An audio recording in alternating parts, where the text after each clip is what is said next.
Hey, salut à tous les gars, c'est Ray, j'espère que vous allez tous très très bien, moi ça va nickel. On se retrouve aujourd'hui pour parler d'un film d'horreur qui date de 2017, qui est très très très connu, que je n'avais pas regardé, pas du tout, il m'intéressait pas du tout, et finalement je me suis quand même intéressé à ce film pour pouvoir vous faire cette vidéo, voir ce qu'il en était réellement, et on parle de Get Out, c'est parti.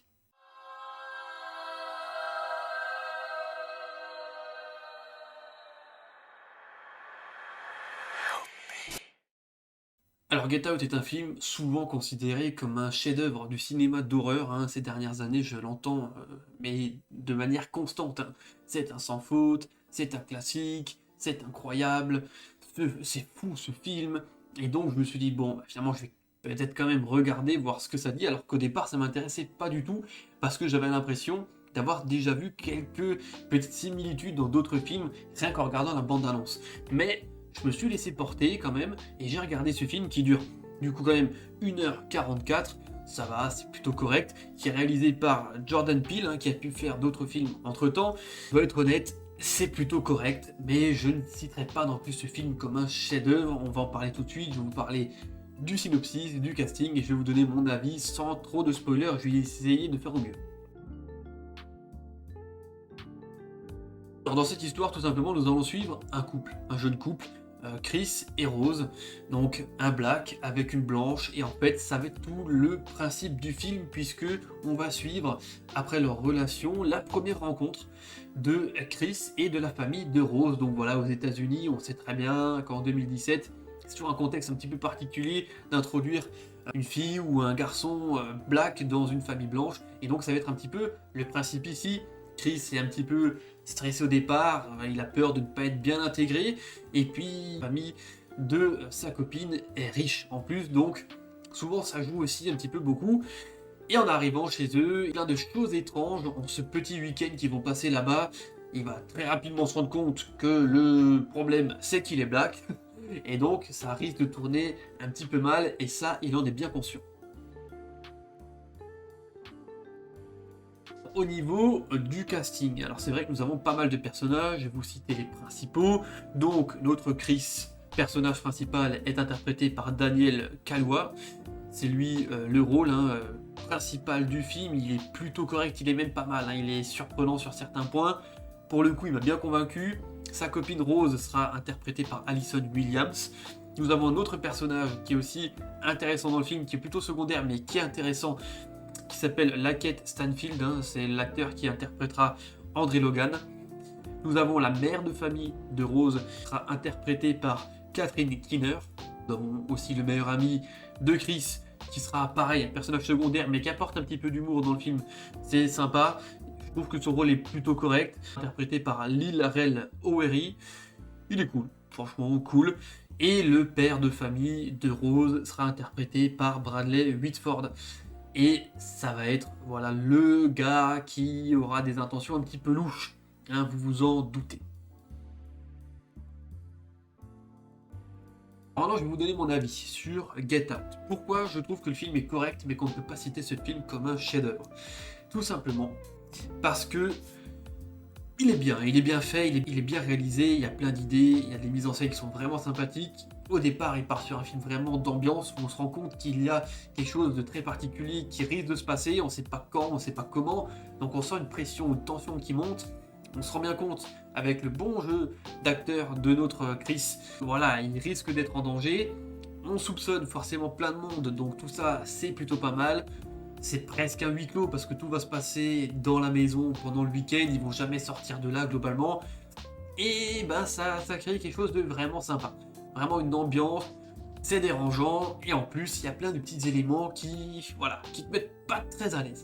J'ai bien aimé le principe aussi que dans la famille de Rose, il y ait des gouvernants, on va dire, black, qui du coup pose problème à Chris, et il se rend compte, en fait c'est l'élément déclencheur, c'est le fait qu'il se rende compte qu'il y a quelque chose qui est bizarre, ça va être bizarre. Et ça c'est pas mal, parce que du coup on a des scènes avec la femme de ménage, je crois que c'est, et avec le gars qui coupe le bois, et c'est des scènes qui sont assez sympas, qui sont assez bizarres, qui mettent un peu mal à l'aise, et qui créent une atmosphère pesante, hein, on s'en rend bien compte. En plus de ça, bah, c'est ça qui est aussi sympathique, c'est que la famille de Rose essaie de faire comme si de rien n'était, et ça, nous, en tant que spectateurs, on s'en rend compte.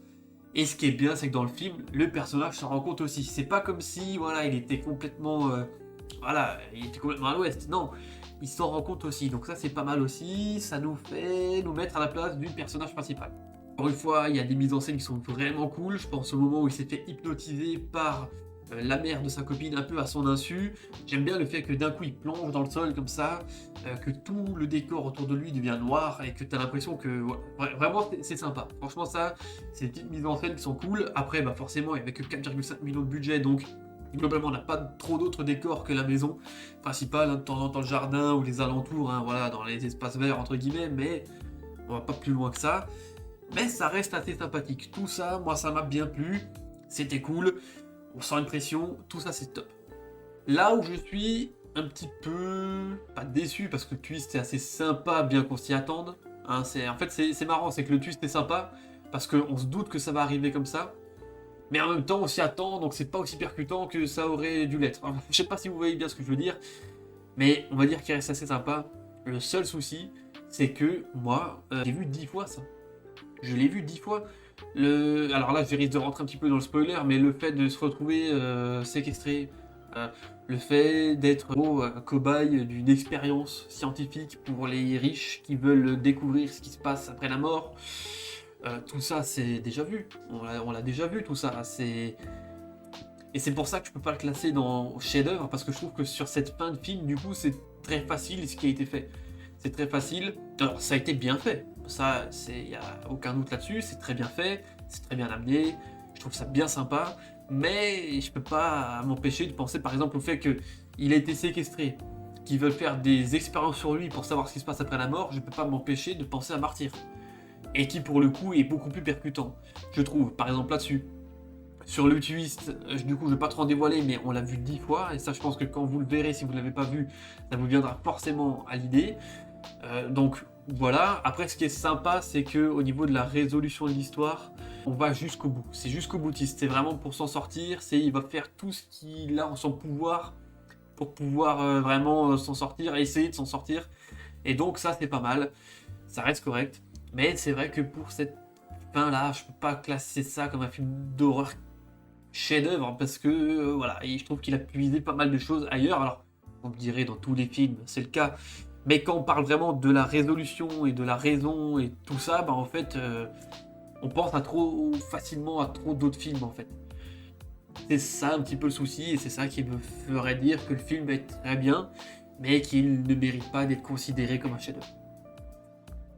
C'est clair qu'il a mis en place pas mal de scènes mythiques qui sont maintenant, on les a vues en mème, on les a vues en gif, on les a vues sur les réseaux sociaux, on les a vues dans des intros YouTube, on les a vues.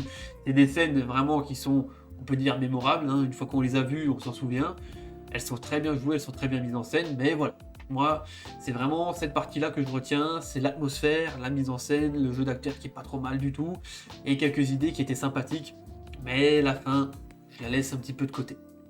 Donc voilà, j'espère que cette vidéo sur Get Out vous a plu. Si c'est le cas, n'hésitez pas à le faire savoir. Dites-moi vous dans les commentaires ce que vous en avez pensé, si vous l'avez vu ou pas. Et puis bon, en attendant, je vais vous laisser là. C'était Raid, portez-vous bien. Allez, ciao ciao.